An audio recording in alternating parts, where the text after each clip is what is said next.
Hey, Eagle fans, I'm Thomas Mott. Welcome into Philadelphia Eagles Now. It is mailbag time. It's the weekend, as you guys know. We go through all of the subscriber mailbag questions submitted on previous videos, pull the best 5 or 6, and answer as many as we can. So here we go for Brett Naylor, who says, if he beats his current legal problems, do you think Richard Sherman's stocks will have lowered enough for him to sign, for the Eagles to sign him as a cornerback?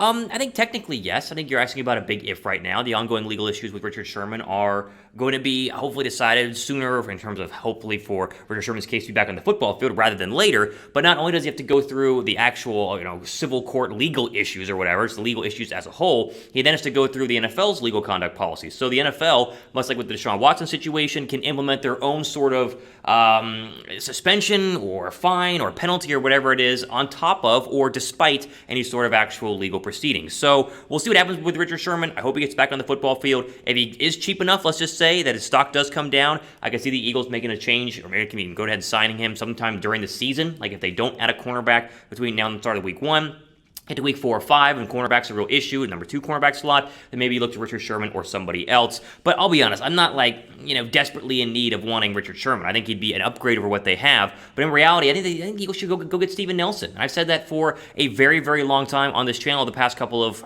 weeks, ever since Steven Nelson reportedly was interested in Philadelphia and the Eagles were interested in him. He's a much better cornerback than Richard Sherman. Now, by the time you watch this video, maybe Steven Nelson has signed somewhere. There were reports he was going to be a Pittsburgh Steeler a couple of days ago. That never happened. So he's still on the market as of filming this here today. And so my hope is that Philadelphia makes a run at Steven Nelson and can potentially bring in a really good cornerback opposite of Darius Slay. I mean, it would be a massive upgrade to go ahead and get Darius Slay some help on the outside in Steven Nelson. I'd rather have him. I'd rather have Xavier Howard. Those are obviously better cornerbacks. But to your original point, if Sherman is cleared, which we'll see what happens off the field, if the NFL allows him to play, we'll see what happens with that whole thing. And if he's cheap enough, adding him week 4 or 5 if the cornerback position needs help, I'd be totally fine with that for the right price. Let's see here. Which side of the ball are you more excited to see and why? From RB. Ooh. Okay, that's a good question. Let me think about that for a second. I'll ask you guys. How about this? Let me ask you this first. I want your thoughts in the comment section, and then I'll give you mine. What side of football are you more excited to see in 2021? Offense or defense? Because both are going to be fun, I think. I think they're going to be pretty good. I'm a little biased, though, because I, of course, cover the Eagles here on the channel. But give me your thoughts on which side of the football you guys are more excited to see down below. Personally, I want to see the offense ball. I really want to see this Eagles offense just absolutely dominate for a couple of reasons. One, I think that they can. 2, I think that it's been rough watching the Eagles offense the past couple of seasons. Between the injuries and the lack of talent on the outside, it's been painful. When you need to drive and, Carson Wentz is getting sacked too much, they don't run the football as much as they should, and there's no targets on the outside. I got so tired of that. I think this offense can ball, and I think it will ball, and I want it to ball for a third reason, because there are a lot of haters who hate on Jalen Hurts, and I think Hurts can be very successful in this offense, and if they can be good this year, they're all so young, they're going to keep being very, very good for many years to come. I think the Eagles have serious weapons.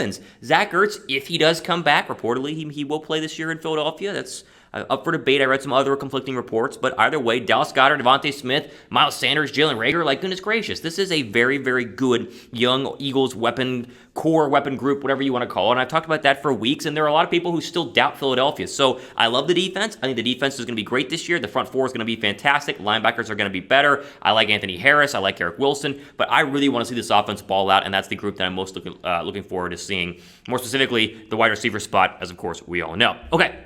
We are, 398 subscribers away from 20,000 subscribers. I'm going to keep beating on this and beating on you guys to subscribe until we get to 20,000 subs, which training camp is Tuesday. It's not being filmed here on a Saturday or a weekend, whatever it is. And so go down below, help us out, and subscribe so we can get to 20,000 subs by the start of training camp. I'm telling you, my promise to you, we're going to have great, up-to-date, and latest coverage of the Eagles training camp, regardless of what happens in terms of signing people. Hopefully not, but injuries, player battles, position groups, whatever it is, we're going to cover it here on the channel. That is my promise to you guys here if you are a new subscriber.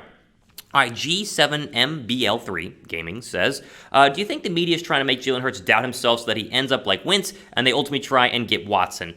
No, that's kind of a grand conspiracy. The whole Watson thing we talked about, I don't think the Eagles are going to get Deshaun Watson. I don't think they're trying to make him doubt himself. But I will say this, the Hurts hate baffles me. It is a confusing thing to me that a lot of people in the national media are already ripping on Jalen Hurts, either calling him a bust or calling him not a very good quarterback. It's okay, let's see what sort of actual evidence we have that Hurts is a bust. Well, I mean, he struggled for a small portion of time at Alabama where they had to bench him for Tua Tagovailoa, but his career didn't stop there. He went to Oklahoma and absolutely dominated at OU and was really, really good for the Oklahoma Sooners. So it's like you want to take that one little moment in time where he had Tua Tagovailoa, who was a great college quarterback, nipping at his heels. Hurts went through a little bit of a struggle, but he backed it up and played very well for the Oklahoma Sooners again. And then the only thing that people can knock on him for last year is the accuracy. Like, his accuracy was an issue, and he's a very inaccurate quarterback. Well, one, he had a terrible offensive line, and two, he's throwing to no-name receivers. I mean, he literally had nobody playing receiver last year, just like Carson Wentz didn't have. And so if you have more open receivers, the accuracy numbers will go up. Not saying he's going to have some sort of magical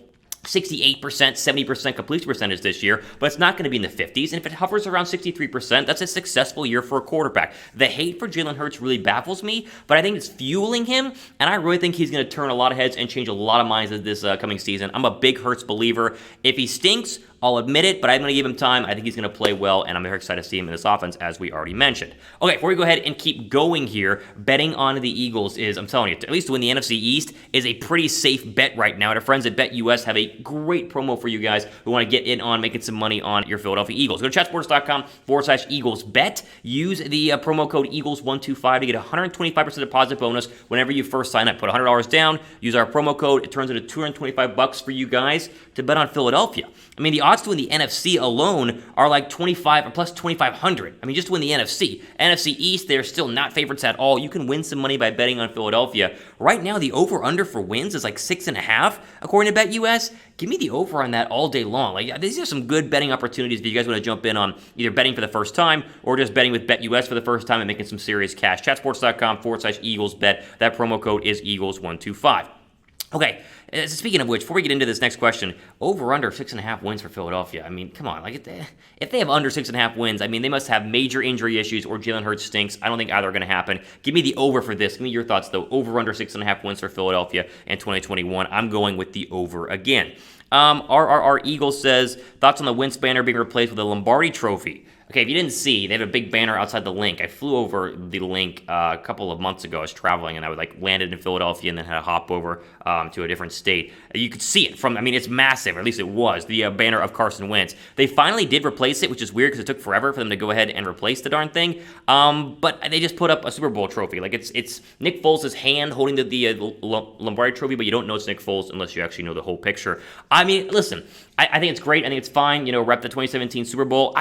I would have replaced it with a BG sack of Tom Brady. Like, if I was going to think about a really iconic picture that could go outside the Linc that everybody recognizes exactly what it is, it's the BG sack where he's reaching out and about to hit the ball out of Tom Brady's hands. I love that picture. That's what I would have done. But there are plenty of other options. I mean, I think Brandon Graham, again, coming up a Pro Bowl year. He's a leader on the franchise. He's been on the football team for a long time. I think BG would have been good, but there are plenty of other options, right? You could have done Miles Sanders. You could have maybe done Devontae Smith, even though he's a rookie. I don't know. I want to know what you guys think, though.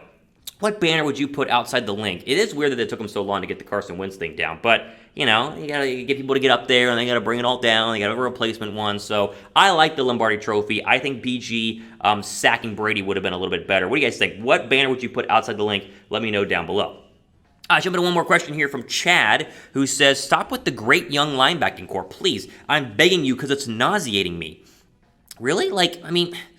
I think they are a great young linebacking core. Eric Wilson, the addition, goes a very, very long way in making them a lot better. And TJ Edwards, and I think the emergence of Sean Brown and Alex Singleton, or Sean Bradley and Alex Singleton, it makes them a great young linebacking core. Okay, how about good? Is good okay? They're not going to be trash this year, and they were mediocre last year. I mean, probably a little bit below mediocre. I think they're going to be fine. I think they're going to be a lot better than people think, especially TJ Edwards keeps playing well, Singleton keeps playing well, and Sean Bradley, starts to emerge. I mean, I don't know about nauseating. I think they're going to be a lot better than what they were, and a lot better than what they have been over the past couple of years. To me, is going to be great for Philadelphia. So I digress. Either way, maybe I'll stop. Well, listen, just like Hurts, we got to wait and see how good these guys are going to be. I'm predicting that they're going to be good. If they're not, I'll admit it. We'll talk about it during the NFL season. How about that? All right, there you go. That's all the time we have for today here on our Eagles Weekend Mailbag video. As always, you want to be a part of next week's Mailbag video, use the hashtag Eagles down below in the comments section. Ask your question away, and also be a subscriber. That way you get your question answered. Because if you're a subscriber,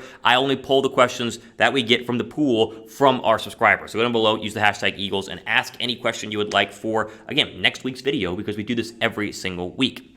All right, ultimate for today here on Philadelphia Eagles Now. By the time we talk on Monday, we'll be one day out from training camp. So, going to have a lot of fun next week. Stay tuned for that. Stay subscribed for that. We'll keep you guys up to date on everything happening with our Philadelphia Eagles. Again, Thomas Mott signing off the rest of your day.